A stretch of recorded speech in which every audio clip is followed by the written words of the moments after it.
Hello, everyone. It is absolutely wonderful to have you here today on the third of 3 calls on today's SiblingsToo Day event. I started in Eastern Canada last night at 10 o'clock for a 2 p.m. in New Zealand call. And then we had another call my morning, Tanith's afternoon at 2 p.m. in London. And now it's 2 p.m. in New York and where I am here in Eastern Canada. So we've been around the world. And so is this day, and the content of the resources pack and the content of the whole SiblingsToo Day is international in nature. So I welcome you on the call. I realize that, like some of the other calls, you might not be in North America right now. You could be elsewhere in the world because, I had North Americans on the Australian call. So welcome to you. And although this particular event is titled What Every Parent Needs to Know About Sibling Sexual Abuse, I also know that those who've been on the call may be professionals working in the field, academics studying the field, other members of a family, adult survivors, and people generally interested who perhaps aren't parents right now. It's really important that I want everybody to know that this day does address that whole gamut of people, but quite a lot of the information and the resources are directed for parents and to help parents who are not familiar with sibling sexual abuse or know a little bit about it, but want to know more, to get the information that they need and to be provided with resources, which is what the resources pack is all about.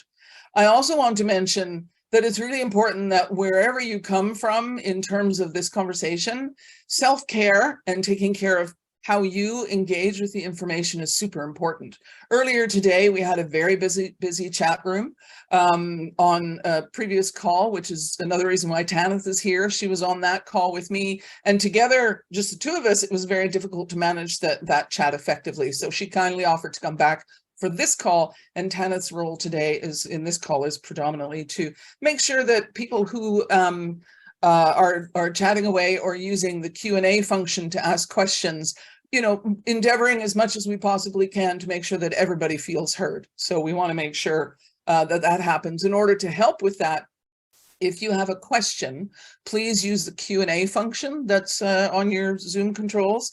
And if you want to chat, if you want to share, like people were doing before, they were sharing websites or pieces of information, please use chat. So Q&A for questions and chat for chat. That would be great. So in a moment, I'm going to give you a rundown of how this call is going to go. But in the meantime, I'm Nancy Morris. I'm an adult survivor of sibling sexual abuse. I'm the creator of this day. I'm the host of the SiblingsToo podcast, and I run SiblingsToo.com, which provides information regarding sibling sexual abuse, but is also a resource hub, collecting narratives and stories from survivors and other members of the family to use in research. I also just realized that both Tanith and Brad are co-founders with me of the International Center of Expertise on Sibling Sexual Abuse. So the three of us just recently launched that project as well. So that's me. Brad, can you share with the audience who you are, where you are, and what you do? I'm Brad Watts here. I'm based in Tennessee in the United States. Therapist, that do a lot of work, but specifically with sibling sexual abuse. I've written a book, Sibling Sexual Abuse: The Guide to Confronting America's Silent Epidemic. And so I do a lot of trainings and speaking engagements throughout the United States, really as much as I can, to whoever I can speak to about sibling sexual abuse. It's something that has become a real passion for me to advocate as much as I can. So. That's great. And we'll be dropping a link to your book, a direct link in Amazon, in the chat a little bit later in the call, so that if people are interested in following that up the chat, we'll share your Amazon link. Thank you very much for that. And Tanith. Hello, everyone. Thanks for joining us. My name's Tanith McCulloch. I'm a therapist and a supervisor. So I'm the director of SARC, and I am also the Sibling Sexual Abuse Project Officer for SARSAS in the UK, which have a project dedicated to adult survivors of sibling sexual abuse. So Nancy, yes, although I've introduced myself, do you want to give the audience a bit of background as to why you created this resource pack and the Awareness Day? Because sure, this is why we're all here. Yeah, why we're all here. So the the conversation about sibling sexual abuse is, in my opinion, still very much hidden. We're starting to hear more about it. You know, there's a, Jane Epstein did a great TEDx talk on it. There's been an article in People magazine. In the same issue of the magazine, there was both Jane and a parent who's dealing with sibling sexual abuse. There's BBC Radio 4, File on 4, which was the documentary that followed up the research that SARSAS did, et cetera, et cetera. There's conversation going on, but not enough of a conversation, and certainly not enough of a conversation that supports parents and others to understand what sibling sexual abuse is, what it is not, some of the myths and misinformation that are associated with it, which we will be talking about a little bit more, but is also one of the videos in the resource pack, and how to prevent sibling sexual abuse, some things to take into consideration as a parent, and also, you know, what to do if there is disclosure from any of your children, even if your children are adults at this point in time. So I wanted to bring all of this information together, the factual stuff, particularly because, and I don't mean in any way to be snarky about North American media, but there's just been some storylines in shows and things like that that completely misrepresent what sibling sexual abuse is, and therefore leaves even more confusion or more misunderstanding out in the world. So I felt it was time for a whole bunch of people to get together, and it's never been done before, where professionals, academics, and lived experience experts come together to talk about this subject. That's never been done before. SARSAS, of course, ran their conference back in 2022, which was predominantly focused on reporting the research and open to mostly people in the UK, and professionals in the UK, though I know others went as well, but it's never been done before. So I really wanted to do something that covered the breadth of the world, because this is a global concern. This isn't a concern that's just in, you know, my house or your house or whatever. It's a global thing. So I wanted the SiblingsToo Day to reflect that. So that's why we're here. And while we're here, the three of us are going to be talking about, very briefly, I'm going to just very quickly go over what's in the resources pack and how to use that. And then, as I sort of mentioned, it would be ideal if, because of both of you and the work that you're already doing and the videos that you are a part of, that perhaps we go into those a little bit more. For example, talking about many of the myths, because, you know, parents struggle, and Brad, I'm sure you'll speak to this, parents struggle to reach out either for help proactively or reactively after disclosure, for many reasons, some of which are driven by myths. Those reasons that people don't ask for help are driven by myths. And Tanith, your work with parents too, you'll understand this. And so what I would love to walk away from today is a clarification of some of those myths. And before I forget, because I forgot a moment ago, I have a special video I want to share with people at the end of this call. It's not been on any of the other calls. It's actually never been seen before by anybody other than me.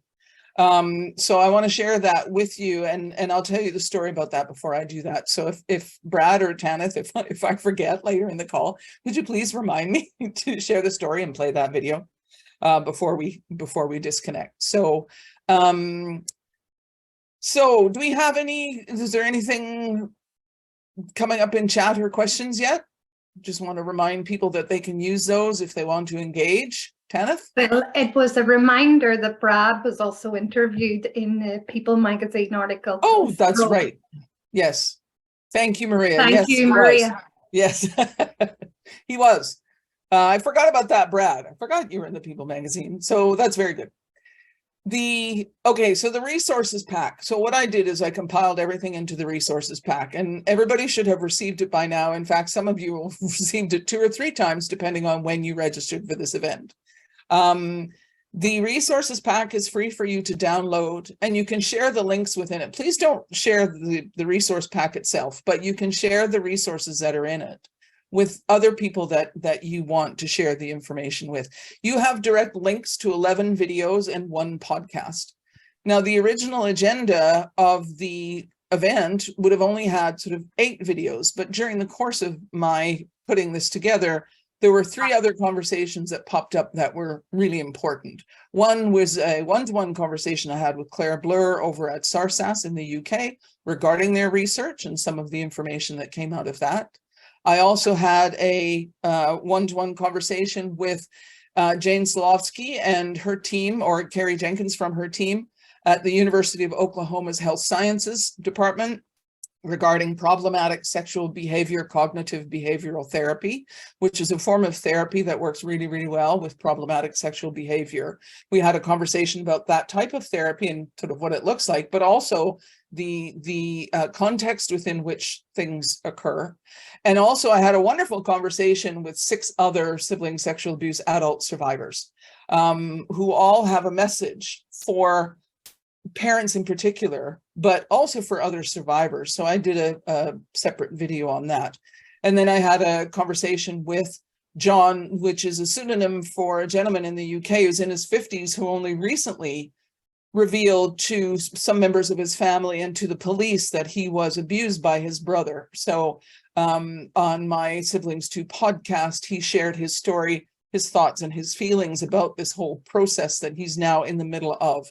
So that's an extra bit of content in the resources pack as well, along with several boxes of links for other resources, such as SARC, Tanith's website, siblingsexualtrauma.com, the University of Oklahoma's website, and various other places where you can go and get more information. This call is just touching the surface of all of those resources. So you can Nancy, that. Yes, Tanith. There is the question that a person has asked to gain permission to cite from the information provided in the resource pack, the videos, etc., for closing out her mental health law research on medical and mental health provider obligations in light of SiblingsToo. I'm assuming by this being a public event that it would be okay, but also wanted to gain consent from the organizers. So if that person could just send me an email at nancy@siblingstooproject.com, I'd be more than happy to work that out. Not a problem. Okay, perfect.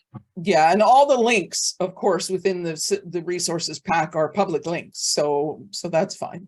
But just send me an email, nancy@siblingstooproject.com, and we'll get that organized. So both Brad and Tanith were on several videos within the whole plan of the SiblingsToo Day. Now, the videos are laid out in a certain order, which was the original agenda of the broadcast, but then they were broken down into separate videos instead of one long, like 3-hour video. I do encourage people to work through those videos as they're laid out, simply because it follows a path from what is sibling sexual abuse all the way through to the myths that Brad and I will talk about in a minute, the regional understandings of sibling sexual abuse, some of the research that's going on, some of the resources in different parts of the world, conversation about prevention and what to do with disclosure, and then what some next steps might be that people can take. So there is a path, but of course people may jump around. One of the first places to start, though, is with the definition of sibling sexual abuse. Now, I'm sure Brad and Tanith, you'll both agree that that definition is a little wonky. It isn't cut and dry, which can create some confusion. So I have a clip that I want to play from my conversation with Kieran McCartan, Anat Talman, and Stephen Barry, very much, which is the video on the definition of sibling sexual abuse. And I'll play that in just a second, but I trust that you guys will agree on this as well, that sibling sexual abuse not only has difficulties with its definition and the terminology that's used around it, such as abuser versus person who caused harm, survivor versus person who was harmed, and all the rest of it, but that the unique nature of sibling sexual abuse means that it must be differentiated from other forms of child abuse so that all the people that are involved in it will feel heard and understood, And, you know, and so that society can understand the differences, particularly as it relates to the person who causes harm. So it's really important that we have a more clear definition, but what we have at the moment is what we have to work with. Brad, would you, I mean, I know in your book you talk about this subject, trying to define sibling sexual abuse. Mhm.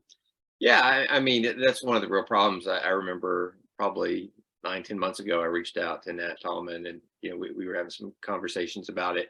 And yeah, and she was leading a group, you know, working on that, you know, trying to crystallize a definition. But yeah, that's one of the real problems, and we see that in a lot of the research, is that it's such a problem defining it. And in my book, and when I talk to people, you know, we'll kind of have an interchange where it's like, hey, if we people who study and work in this every day can't agree on a definition, well, how is a dad in Nebraska or a mom in the UK able to, oh, this is exactly what it is, because of those blurred lines and the fact that there is no crossing of a generational boundary, which helps us to identify, you know, other forms of sexual abuse really easy. Like when a 40-year-old is sexually abusing a kid, we all know what that is, right? Yep. Yep. Just it's hard to, some other things we'll talk about behaviors, exploratory behaviors, and what's abuse. Yeah, and so now would be a good time to play the clip that Kieran was talking about. Not only is it difficult from a professional standpoint, it's difficult for people to identify themselves within a conversation when the conversation is so murky. So can we play that clip?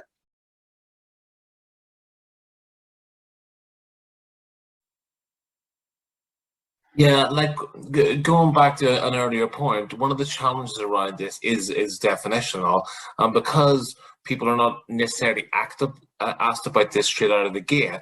Sibling sexual abuse often gets lumped in with child sexual abuse, peer-on-peer sexual abuse, and when we were talking with victim survivors, a lot of them didn't recognize themselves as a victim of sibling sexual abuse because it was quite normalized in the dysfunctionality of their relationships and their family systems. It wasn't until they were older, and we know this is the case with sexual abuse in general, child abuse, that people can process it better when they're an adult.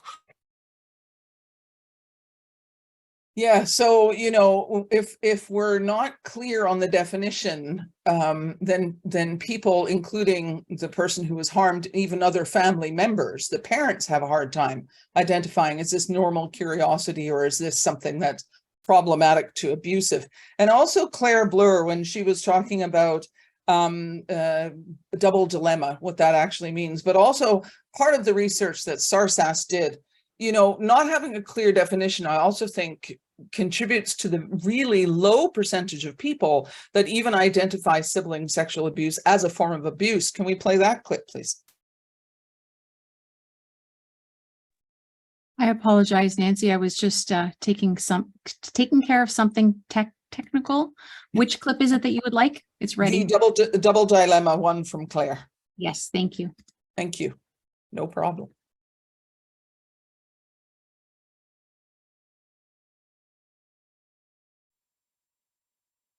In the survey we did, we asked, you know, what do we think the level of understanding or recognition of sibling sexual abuse in the general population would be? And the suggestion was that it was saying that for about 56% of people would recognize parent-to-child sibling sexual abuse, but only about 8% of people thought they'd recognize sibling sexual abuse as actual abuse. And I think that's the thing, you know, what we found through all the research is it is one of the most difficult things for families to discuss, to get their heads around, to seek support for, because it's so difficult. And there was a talk about the double dilemma for parents, because you've got two children that you may love very much and this really difficult situation that's playing out within your family home.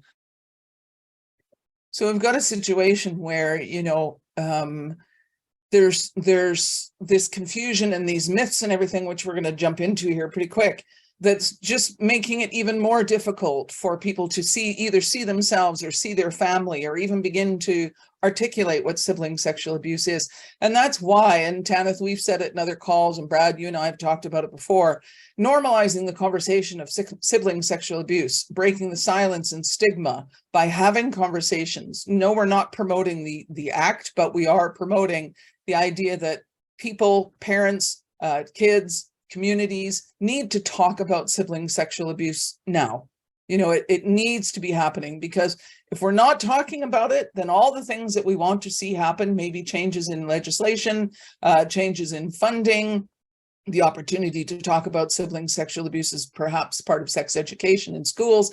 None of that will happen if there's no political will behind making those changes. So, you know, it's really important that we start talking about it and help clear up some of this confusion and these myths as well.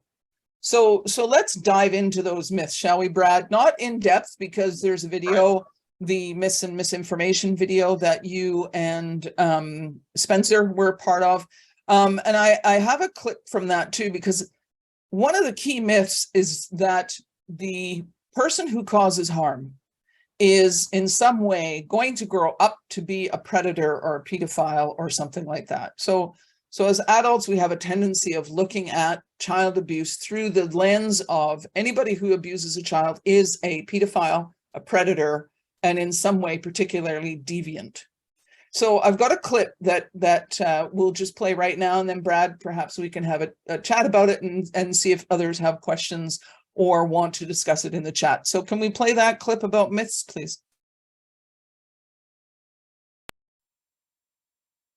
I think one of the things, if we ask the young people what they want after this huge sort of bombshell has gone off in the family, they nearly always say they don't want to sexually harm their sibling, that they want to have healthy consensual relationships with young people of their own age, and they want this to go away. They feel very bad about it. They might not be able to fully express that, but the last thing they want is for this to be happening in the family, and they want a healthy, safer future. And that's what we'll really focus on and work on in the interventions and therapeutic support we provide. And that's the main focus of your support and work that you do, isn't it, Brad? Is the work around supporting those who have harmed to understand behind, you know, the motivations behind it, and then deal with the whole family and support the family and working through it. Oh yeah, and that's at the time I wrote the book. You know, it was exclusively, working with those who commit sexual harm and helping them, you know, kind of navigate through that. You know, those families, you know, getting them, you know, and working with them when they've gotten the news and how that's just really, you know, blown their minds in a lot of ways. Yeah, incredibly difficult. And Tanith, I know you're busy with the chat and the Q&A and everything, but you know, you work with parents as well. So what sort of misunderstandings or confusion do parents have that, you know, when they're walking through your door, that, you know, 9 times out of 10, you have to help them understand? I think here in the UK, there's a huge fear in and around social services, and the children will be removed and that they can't disclose to anyone, especially mandatory reporting.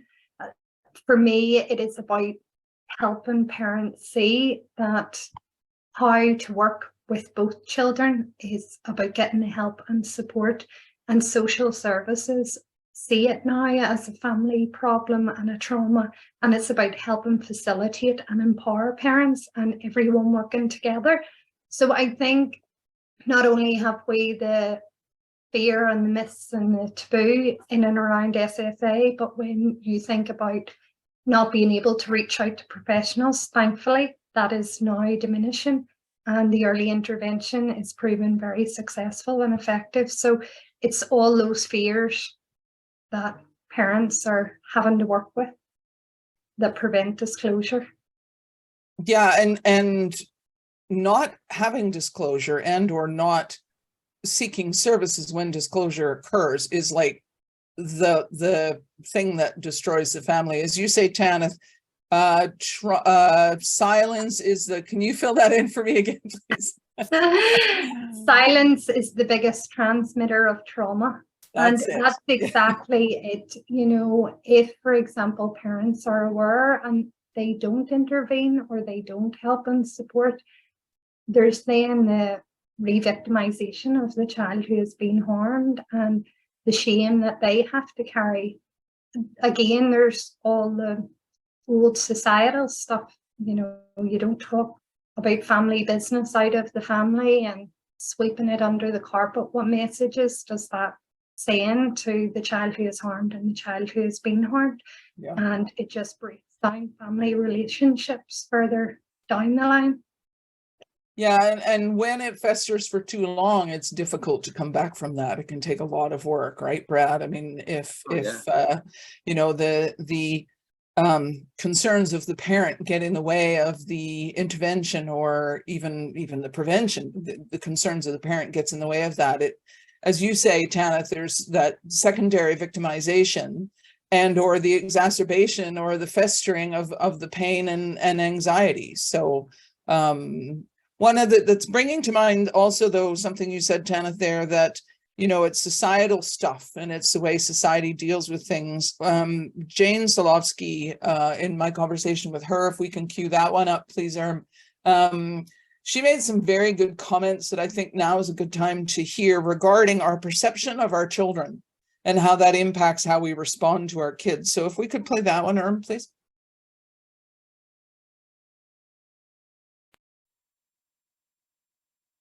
It's a very important point, Nancy, is to think about how we perceive children, and that impacts our response.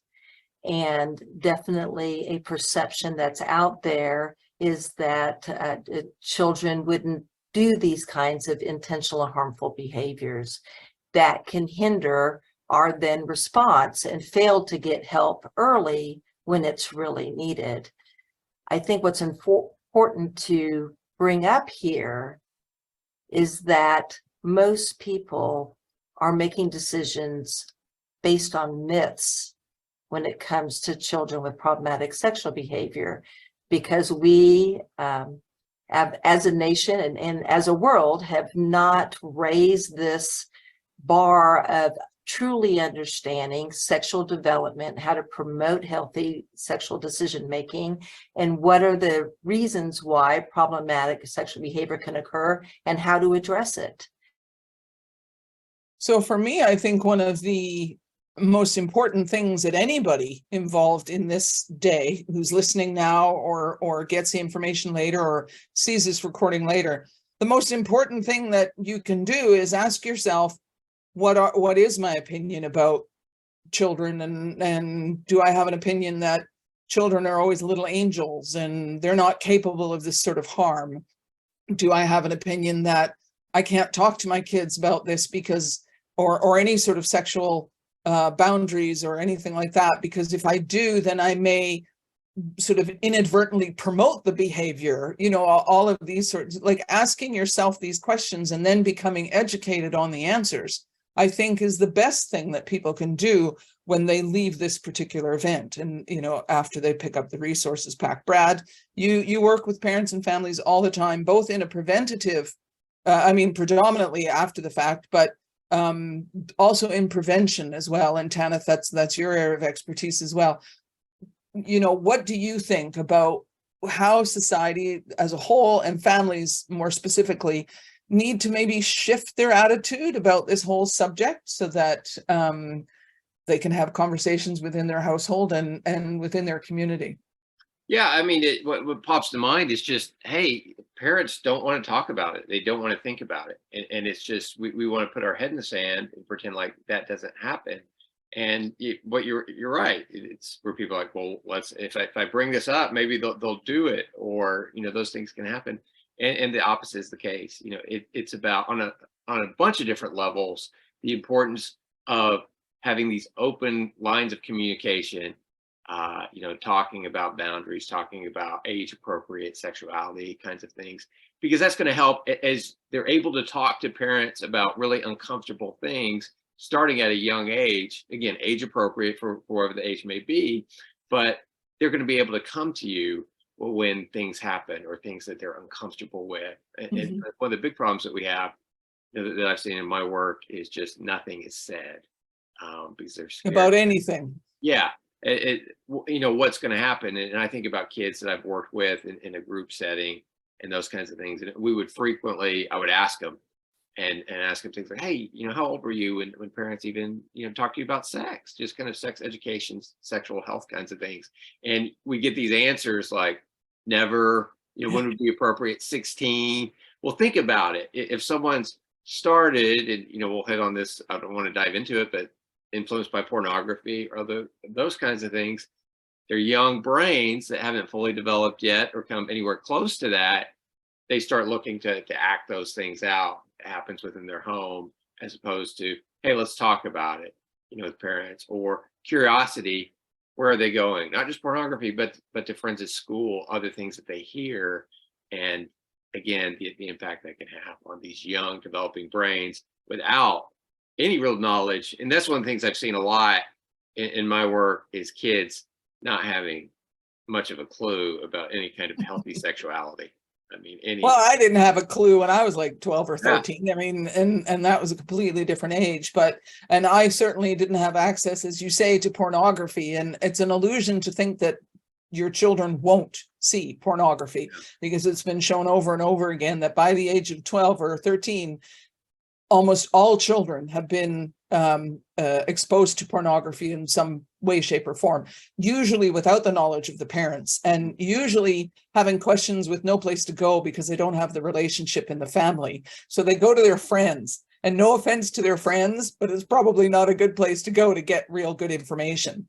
And Nusrat Khan, in the video that I did with Tanith, I think it's 4B, we won't play any clip about it now, but she, and it's been reinforced in other parts of the event as well. You don't generally sit down and have conversations with your children about, sibling sexual abuse. What you do is have these micro conversations. Something comes up and you take it almost as a teaching moment, and you're making different comments, as you say, in an age appropriate way. So you're starting to talk to your children when they're very young, using real terms for body parts, and all that sort of stuff. And as the conversations happen in these micro moments of being curious with your kids and talking with your kids about things, you're sending that strong message of, I'm open to hear what you have to talk about, and I'm here to discuss anything that may be going on in your world. And I think that's super important. But yeah, it's super uncomfortable. And I know myself, when I'm a stepmom, so when I met my stepkids, the youngest was already 11 or 12. And I remember I've shared this story before, she asked me a couple of questions, and I all of a sudden froze, because they were not questions I really wanted to be asked, nor did I want to answer them. But I did, and it was like, oh God, this is a really hard conversation. And I was in my head, there's just a little mouse wheel going around. How do I do this? And all the rest of it. And so I answered her question. She asked me a few more. We had a bit of a conversation. Then she's, right, can I go now? Like, it was water off a duck's back. It was not a big deal to her. I underestimated her ability to have that conversation, and it wasn't about this subject or anything like that, but for me it was really uncomfortable, and I realized that I needed to pay attention to my own willingness to have these conversations if I ever expected my kids to have conversations with me. If I was responding badly to some of the simpler difficult conversations, then good Lord, how difficult would it be for them to come and have more serious conversations with me? So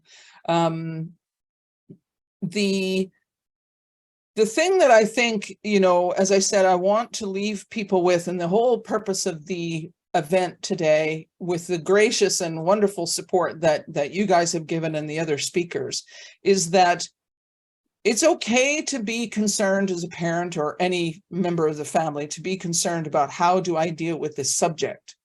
But as evidenced by SiblingsSexualTrauma.com, SARSAS, the University of Oklahoma website, which is mentioned in the resources pack, there's lots of information out there now, and there's getting more. Up until recently, there wasn't a lot, and it was difficult to find because you had to know certain terms. But now there's more information coming out there, and people can take a next step. Adult survivors, for example, can take a next step in terms of finding support, both online and off, to help them work through what they need to work through. Parents can find support in a proactive way to develop the kind of relationships with their kids that, should they never have the need to have this kind of conversation because it doesn't happen in their household, at least they've developed those relationships that for the most part are, fully open and everybody feels comfortable. And then other members of the family and society as a whole has real information. So I want people to walk away from this event with that message in mind. You have the information, it's in that pack. You might have to click a couple of links, but it's there. So in terms of, you know, before we begin to wrap up and I share with you that special video that nobody else has seen, Brad, do you have anything? I mean, this is your area of expertise. Is there something you think society really needs to know that it either currently doesn't know or keeps ignoring?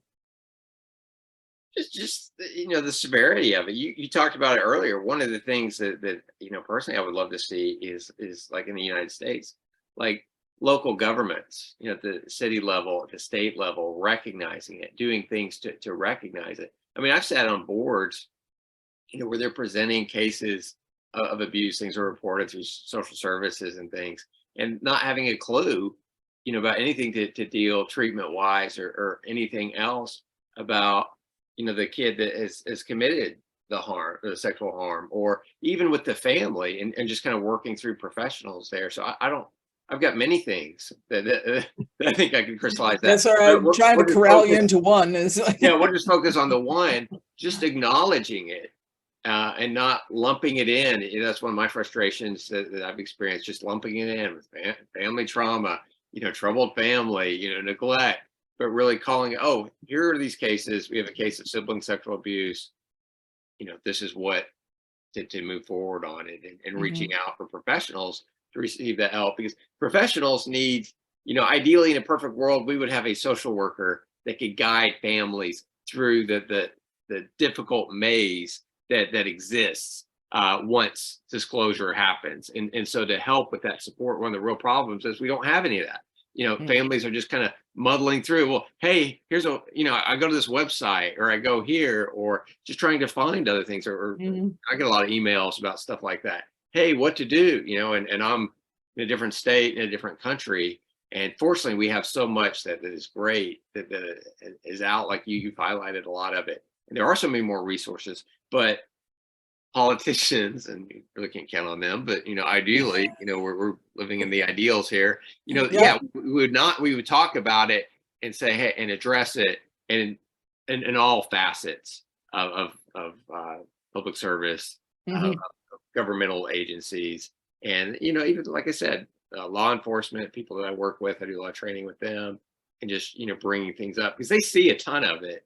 And a lot of times they just don't know what to do with it. Yeah. But yeah, that recognition, like has been talked about, I think it would go a long, long way in helping to build things up further. Yeah.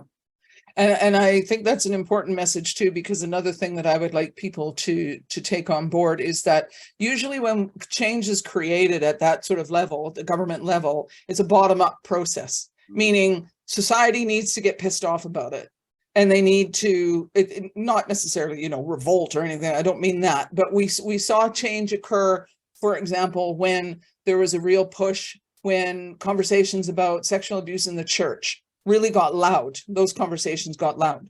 We know that things happened with the Me Too movement, and the name SiblingsToo is a nod to the Me Too movement.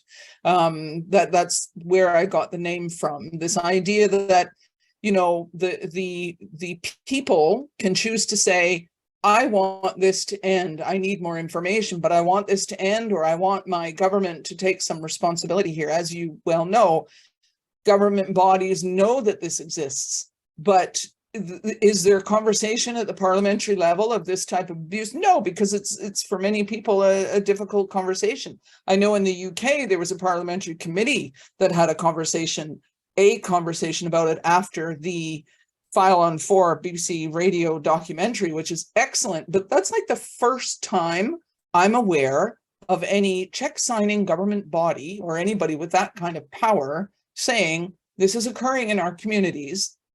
It's behind many of the costs of our society, such as drugs and alcohol addiction, the financial costs related to things like people needing support for anxiety, depression, PTSD, self-harm, and even suicide. These are all costs outside of the individual or outside of the family unit that impact us all. And that was the first time I'd ever heard a government body or heard of a government body speaking about it. So thanks for that reminder. That always annoys me.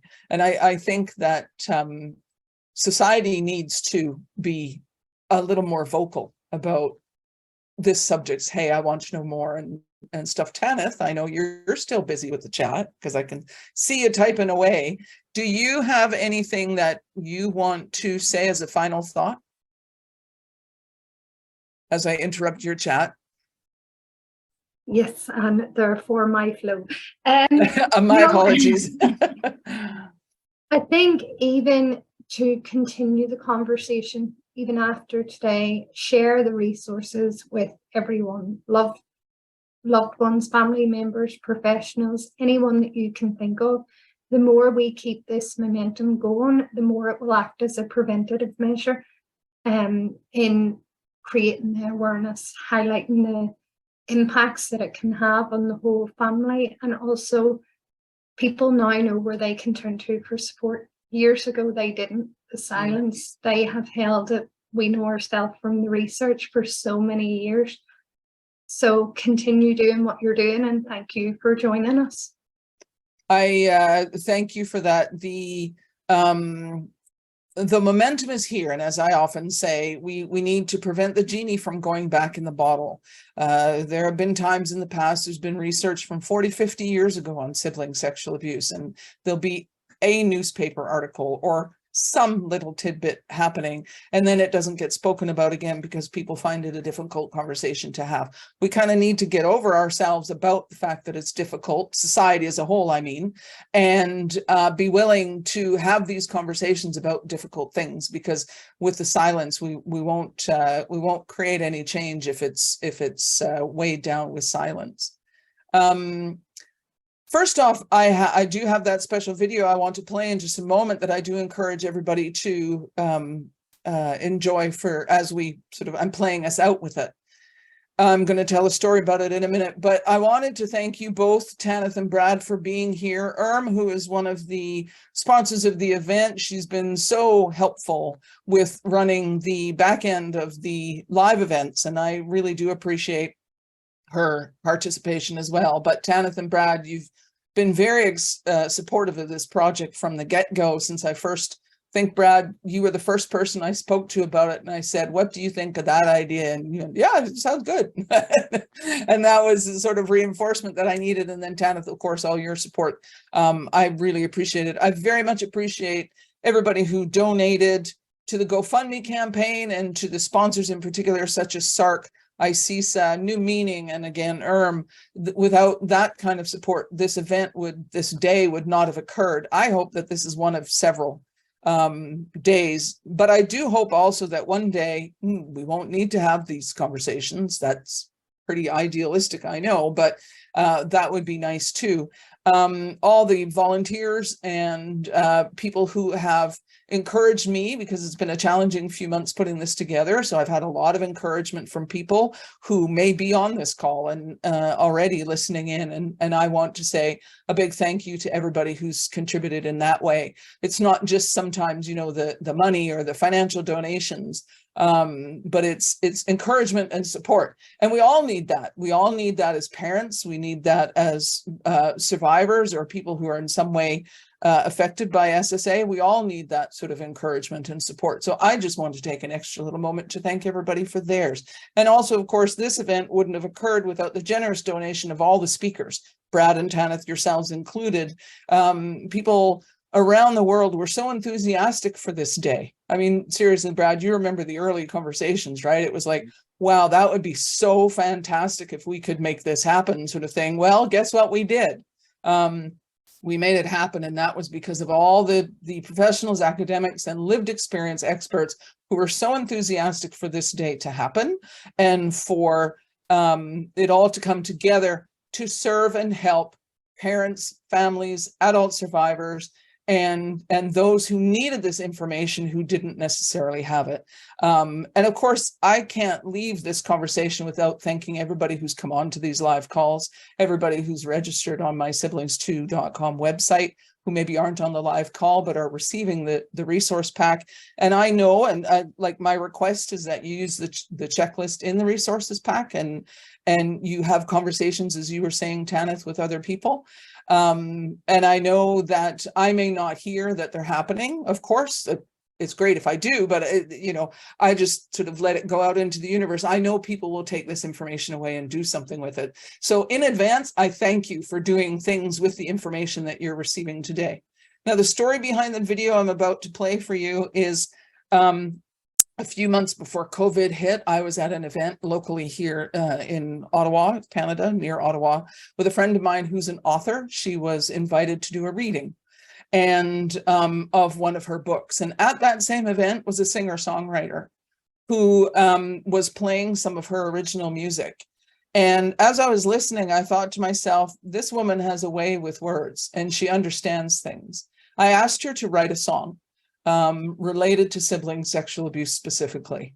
And long story short, COVID hit, things got delayed. I just today received confirmation that I could play the song for this group. And I thought it really important that I play it on this last call on this first SiblingsToo Day. And when I was listening back to it today, there's a lyric video I'm about to play. I realized that not only is this song for adult survivors, but it is also for parents, other family members, the person who caused harm, and people who are just interested. The message is still very strong for those people as well. The song was written predominantly for SSA survivors, but the others are part of that conversation too. The other songs that are out in the world about trauma are often dark or depressing. This song is not. It is a song of optimism and hope and personal power, and that was what I had asked her to capture. And Tegan McLaren, I don't know if she's on. I gave her the link, and hopefully she is. And if she is, you know, step up and say hi. But as we leave, as we wrap up this last call today, with all my appreciation to you both and to everybody listening now and in future, I would like to play us out with this song. But Brad and Tanith, before we go, do you have any final thoughts? Tanith can't hear you. You're on mute. Sorry. If you could just give me 2 more wee minutes, just to make sure I've answered everything in the chat. So Absolutely. Okay, Brad. Yeah, just appreciate you, all your work, everybody involved in this. I remember this is something I wrote in my book, you know, having days like this that you know, and take for people to take the ball and run with it in their own where they live. Yeah. Yep. Advocating, politicians, you know, grassroots efforts, you know, just getting involved. But certainly it's always, you know, great to be able to do whatever we can. And I'm so thankful for all the parents, survivors, you know, everybody involved, and that sharing their stories and the efforts that they make. So I just want to say thank you for all that. Thank you, Brad. And Tanith, are you good to go? I'm good to go. And thank you everyone who had participated in the chat and had put your questions in. So thank you. Thank you for managing that, Tanith. I wouldn't have been able to do it without you. I wouldn't have been able to do it without you. Please listen to the whole song, everybody, but we are using it to play ourselves out. It's just under 4 minutes long. So, and Tegan, thank you very much for writing this amazing tune. Take care, everyone. Don't hang up yet. Shoot, let's watch it. Yes, I am queuing it up, and just know that the link to Brad's book is in the chat for you all as well. Great. Thank you so much.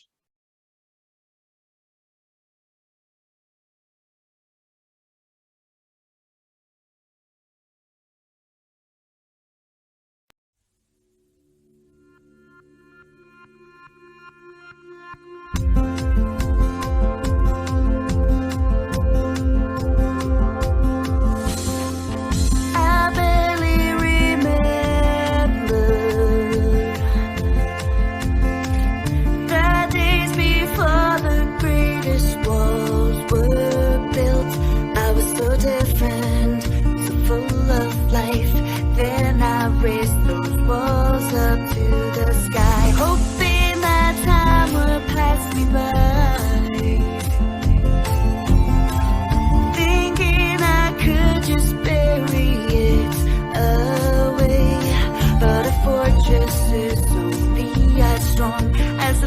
foundation. It's built